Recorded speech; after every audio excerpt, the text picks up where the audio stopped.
सितंबर की पहली तारीख थी। कंचन ने अपने प्रेमी सूरज को फोन कर अपनी मां की तरफ से माफी मांगते हुए मिलने के लिए विनती की, जबकि सूरज उससे मिलने में आनाकानी कर रहा था। उसने अपने स्टूडियो में काम अधिक होने का बहाना बनाया। कंचन के बार बार माफी मांगने पर सूरज उससे मिलने को तैयार हो गया, लेकिन उसने शर्त रखी कि उसके लिए बियर का इंतजाम करना होगा। सूरज, मैं लड़की हूँ, तुम्हारे लिए बियर कहाँ से लाऊंगी? बताओ, मैं शराब की दुकान पर जाऊंगी तो अच्छा लगेगा? कंचन बोली। इस पर सूरज ने साफ लहजे में कह दिया कि वह चाहे जैसे भी लाए, उसका मूड बहुत ही खराब है, बगैर बियर के ठीक होने वाला नहीं है। कंचन ने इस बारे में उससे ज्यादा जिहर नहीं की और फोन डिस्कनेक्ट करने से पहले मिलने की जगह और समय बता दिया। कंचन एलएलबी की छात्रा थी। उसका मोहल्ले में ही रहने वाले युवक सूरज सैनी उर्फ बंटी के साथ काफी समय से प्रेम संबंध चल रहा था। यह बात कंचन की मां सुशीला को पसंद नहीं थी। उनके प्रेम संबंध के खिलाफ जाकर सुशीला ने कंचन की 1 साल पहले ही शादी करवा दी थी। लेकिन शादी के 2 महीने बाद ही कंचन पति से तलाक की बात कहकर मां सुशीला के पास ही आ गई थी। उनके तलाक का मामला कोर्ट में लंबित था। इसकी वजह यह थी कि कंचन पर सूरज के प्यार का भूत सवार था, जबकि सूरज के लिए कंचन मौज मजे के अलावा कुछ और नहीं थी। सूरज कंचन से मिलने उसके घर पर भी जाता रहता था। प्रेमी की बात को कंचन भला कैसे टाल सकती थी, लिहाजा वह हिम्मत करके शराब की दुकान से उसके लिए 2 बियर की बोतलें खरीद लाई। इसके बाद शाम करीब 5:30 बजे कंचन हरिद्वार में चाव मंडी स्थित गौशाला के सामने पहुंचकर सूरज के आने का इंतजार करने लगी। उस दिन सितंबर की पहली तारीख थी। सड़क किनारे अपनी स्कूटी पर बैठी कंचन मोबाइल सर्किल कर रही थी। तभी अचानक से सूरज आ गया। इसका कंचन को पता भी ना चला। सूरज ने शरारत करते हुए उसके कान के काफी नजदीक मुंह लाकर हेलो कहा। कंचन अचानक तेज आवाज सुनकर हड़बड़ा गई और स्कूटी से गिरते गिरते बची। नाराजगी भरे लहजे में बोली, तुम्हारी यही हरकत मुझे पसंद नहीं। मैं गिर जाती तो? कैसे गिर जाती? मैं यहाँ नहीं था क्या? सूरज बोला। क्या करते तुम? आज ही तुमने घर पर भी ऐसा ही किया था, तब मुझे गिरने से बचा पाए। वह तो गनीमत थी कि मैं सामने बेड पर गिरी थी। कुछ हुआ तो नहीं था ना? सूरज ने सफाई दी। कैसे कुछ नहीं हुआ था? तुम मुझ पर गिर पड़े थे, तभी वहां माँ आ गई थी। माँ ने हमें गलत समझ लिया था। उस वक्त तुम्हें तो माँ ने डांट डपट कर भगा दिया, लेकिन तुम्हारे जाने के बाद मेरी तो पूरी वाट लगा दी थी। और अब देखो, उसी वजह से तुम नाराज हो गए। उसके चलते मुझे तुमसे माफी मांगनी पड़ी। बदले में मैंने जैसे तैसे कर तुम्हारे लिए 2 बॉटल बियर का इंतजाम किया। कंचन नाराजगी के साथ एक सांस में सब कुछ बोल गई। तुम्हारी माँ तो मुझसे वैसे भी नाराज ही रहती हैं। उनको मेरे तुम्हारे घर आना जाना पसंद नहीं है। सूरज बोला। आज मैं तुमसे एक फैसला करने आई हूँ। कंचन बोली। फैसला? कैसा फैसला? सूरज चौंकते हुए बोला। रोज रोज की टेंशन मुझसे अब सहन नहीं होती। आज तुम क्लियर करो कि शादी कब करोगे। कंचन एक झटके में तेवर दिखाती हुई बोली। कंचन, अचानक तुम्हें क्या हो गया है?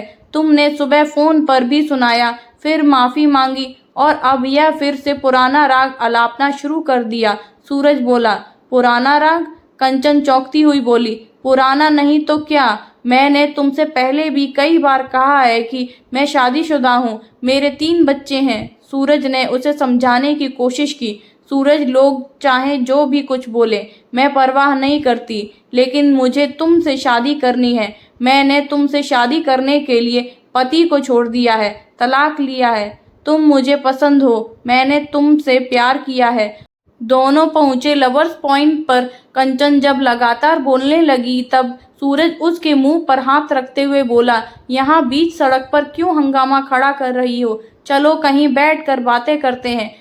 उसके बाद कंचन और सूरज स्कूटी से अपनी जानी पहचानी जगह की ओर चले गए, जो उनके लिए पसंदीदा गगन नहर के किनारे लवर्स मीट पॉइंट था। वहीं बैठकर दोनों ने बियर पी। उधर कंचन घर नहीं पहुंची तो उसकी मां सुशीला को उसकी बहुत चिंता हुई। उसका फोन भी नहीं मिल रहा था। रात को उसका इंतजार करते करते पता नहीं कब उन्हें झपकी आ गई। 2 सितंबर को सुशीला की सुबह 7 बजे आंखें खुली। वह बेहद तनाव में थी। पूरी रात कंचन के इंतजार में जागी हुई थी। सुबह के समय आंख लग गई थी। उनकी बेटी कंचन शाम से नहीं लौटी थी। वह माँ की डांट खाकर दुखी थी। रात में तो उन्होंने सोचा कि शायद वह किसी रिश्तेदार के यहाँ चली गई होगी। हालांकि कंचन के बारे में जानने के लिए रिश्तेदारों को फोन नहीं किया था। सुशीला खुद को कोस रही थी कि उन्होंने कल सूरज को बेटी के सामने कुछ ज्यादा ही भला बुरा कह दिया था। डांटने तक तो ठीक था, उसे घर से जबरन निकाल कर खदेड़ना नहीं चाहिए था। उसने खामखा कंचन को काफी जली कटी सुना दी थी। वह सोच में पड़ गई कि अब वह क्या करे। थाना प्रभारी को बताई हकीकत। स्कूटी लेकर निकली कंचन के घर वापस नहीं आने का कारण मां सुशीला का मन अनजाने भय से कांपने लगा था। अंततः उन्होंने इसकी जानकारी पुलिस को देना ही सही समझी। उसके बाद वह कोतवाली जाने के लिए घर से निकल पड़ी। आधे घंटे बाद हरिद्वार के गगन नहर कोतवाली पहुंच गई। थाना प्रभारी प्रवीण सिंह कौशियारी उस समय थाने में थे। पहले सुशीला ने उन्हें अपना परिचय दिया। बताया कि वह स्वर्गीय कंवरपाल की पत्नी है। इसी कोतवाली क्षेत्र में मोहल्ला गांधीनगर की 3 नंबर की गली में रहती हैं। उनकी बेटी कंचन पाल LLB की पढ़ाई कर रही है। वह काफी समय से आजाद नगर मोहल्ले में फोटोग्राफी की दुनिया चलाने वाले सूरज सैनी के प्रेम जाल में फंस गई थी। इसी सिलसिले में उन्होंने यह भी बताया कि वह उनके प्रेम का वह विरोध करती है। वह कई बार कंचन और सूरज के संबंधों का विरोध भी जता चुकी है, मगर कंचन व सूरज उसकी बात अनसुनी कर देते हैं। सुशीला ने बताया कि कल सूरज उसके घर आया था। उसकी हरकत को लेकर उन्होंने सूरज को कंचन से मिलने पर फटकारा था। इस पर वह उल्टे उसे देख लेने की धमकी देने लगा था। सुशीला की बात ध्यान से सुनते हुए थाना प्रभारी बीच में बोले, लेकिन आप आज किस लिए आई हैं? क्या उनके साथ कोई अप्रिय घटना हो गई है? जी हुजूर, कल शाम से मेरी बेटी घर वापस नहीं लौटी है। मुझे पूरा संदेह है कि सूरज ही मेरी बेटी को कहीं भगा कर ले गया है। तो आपका कहना है कि आपकी बेटी का अपहरण हो गया है? कौशियारी बोले। जी साहब। सुशीला बोली। ठीक है, यह लीजिए प्लेन पेपर। इस पर अभी जो आपने बताया वह सब लिख कर ले आइए। कहते हुए कौशियारी ने कंप्यूटर प्रिंटर से एक पेपर निकाल कर सुशीला को दे दिया। सुशीला ने पेपर लेकर कौशियारी से एक कलम मांगा और अलग जाकर बेंच पर बैठ गई और तहरीर लिखकर थाना प्रभारी को दे दी, जिसमें उन्होंने कंचन के अपहरण का दोषी सीधे सीधे सूरज को ही ठहराया। सुशीला की तहरीर पर अपहरण की रिपोर्ट दर्ज हो गई। थाना प्रभारी ने यह जानकारी CO विवेक कुमार और SP प्रमेन डोभाल को दे दी। प्राथमिकी दर्ज होने के बाद गगन नहर पुलिस सक्रिय हो गई। कंचन की सकुशल बरामदगी के लिए CO ने एक टीम गठित कर दी, जिसमें थाना प्रभारी प्रवीण सिंह कौशियारी के नेतृत्व में SSI देवराज शर्मा, SI सुनील रमोला, सुखपाल मान आदि को शामिल किया गया। पुलिस टीमें जुटी। जांच में पुलिस ने कंचन के अक्सर आने जाने वाले जगहों के निरीक्षण के साथ साथ उससे मिलने जुलने वालों से पूछताछ की। इसी सिलसिले में मुख्य आरोपी सूरज को भी थाने बुलाकर पूछताछ शुरू हुई। CCTV कैमरे की फुटेज की जांच शुरू की। इसके अलावा दूसरी टीम भी SI सूरज शाह व सिपाहियों को हरि सिंह राठौर, शिवचरण, अनूप, अनिल, रविंद्र, चेतन, संदीप व यशपाल भंडारी को कंचन व सूरज सैनी के चाल चलन के बारे में जानकारी जुटाने के लिए लगा दिया। उन्हें दोनों के मोबाइल नंबरों की कॉल डिटेल निकलवाने का कार्य सौंपा गया। उनके कुछ कार्यों को जानने के बाद पुलिस की दोनों टीमों की जानकारियों के विश्लेषण का काम शुरू किया गया। अगले दिन शाम को पुलिस ने कोतवाली सिविल लाइंस क्षेत्र की पीर बाबा कॉलोनी से कंचन की स्कूटी, उसका मोबाइल तथा आधार कार्ड लावारिस हालत में बरामद कर लिया था। स्कूटी लावारिस हालत में मिलने पर पुलिस व कंचन की मां ने दूसरा संदेह जताया कि कहीं कंचन ने गंगा नहर में कूदकर आत्महत्या तो नहीं कर ली।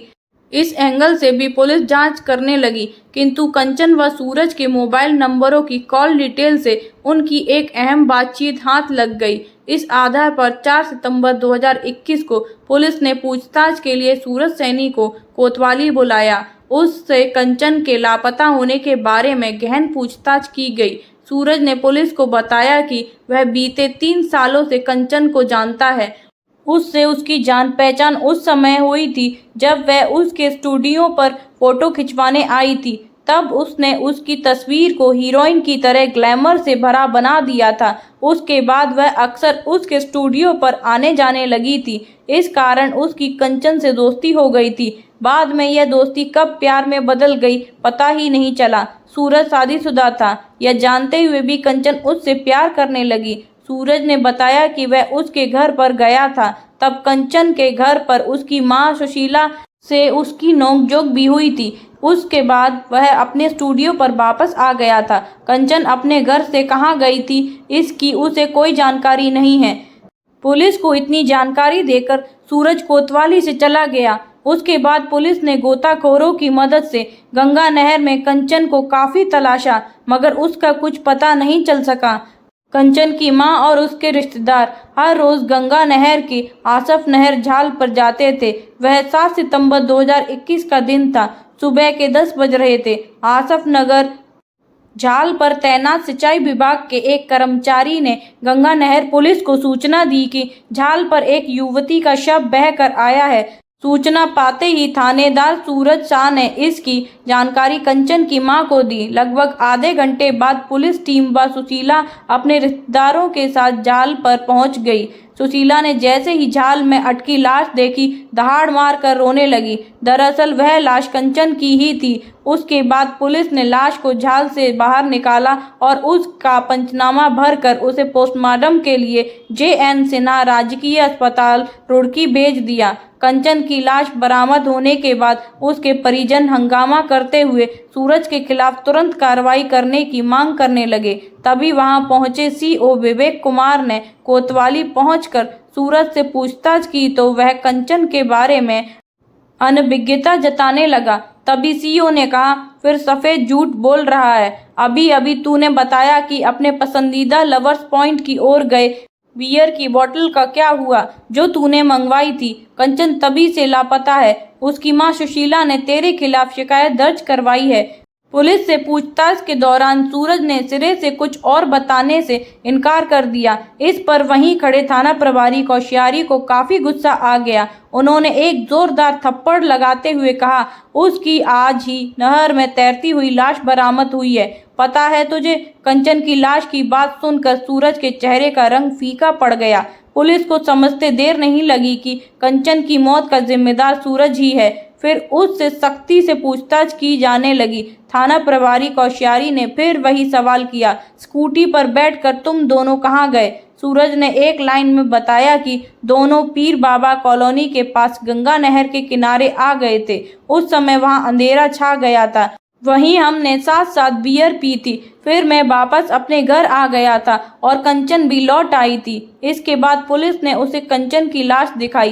कंचन की लाश देखकर वह टूट गया और समझ गया कि अब उसका बचना मुश्किल है। इसके बाद उसने बताया कि उसने किस तरह से कंचन को बियर पिलाकर गंगा नहर में धक्का दिया था। पुलिस ने सूरज सैनी निवासी ग्राम किशनपुर थाना भगवानपुर जिला हरिद्वार के बयान नोट कर लिए। उसके बाद पुलिस ने सूरज की निशानदेही पर कंचन के गले की सोने की चैन और पेंडल भी बरामद कर लिया, जो सूरज ने धक्का देने से पहले कंचन के गले से निकाल लिया था। SP प्रमेंद्र डोभाल ने सूरज को प्रेस वार्ता के दौरान मीडिया के सामने पेश करके इस घटना की विस्तृत जानकारी दी। अगले दिन पुलिस ने सूरज सैनी को कोर्ट में पेश कर दिया। वहीं से उसे जेल भेज दिया गया। सूरज सैनी के पिता शिक्षक हैं। आरोपी सूरज सैनी रुड़की जेल में बंद था।